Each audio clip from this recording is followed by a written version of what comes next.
fais-tu pour essayer de prédire ce qui va arriver?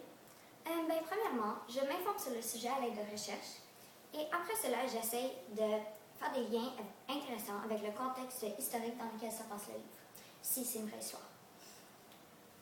Puis finalement, je pose une hypothèse basée sur d'autres livres semblables à celui-ci que j'ai lus dans le passé pour mieux comprendre le sujet. Et que pourrais-tu prédire à propos de Persépolis? Marjane est encore petite quand la guerre éclate dans son pays.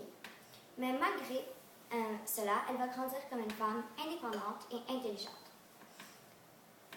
Aussi, je pense qu'au cours des années, le personnage principal va se rebeller car quand elle était petite, elle voulait devenir prêtre, mais c'était interdit dans sa religion pour les femmes de devenir prêtres.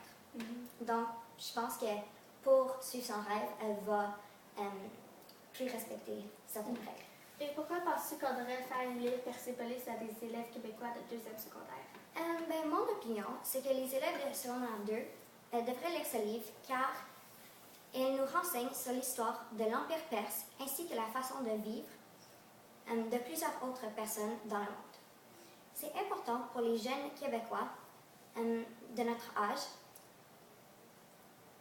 car il permet de sortir de notre zone de confort en éclairant des sujets controversés comme la guerre, le terrorisme et le racisme.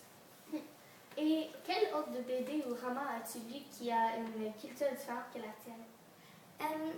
J'ai déjà lu un livre, Une bouteille dans la mer de Gaza, qui parle de Tal Levin, une jeune fille de Jérusalem, qui correspond avec un Palestinien, Naïm, malgré que les deux pays sont en guerre.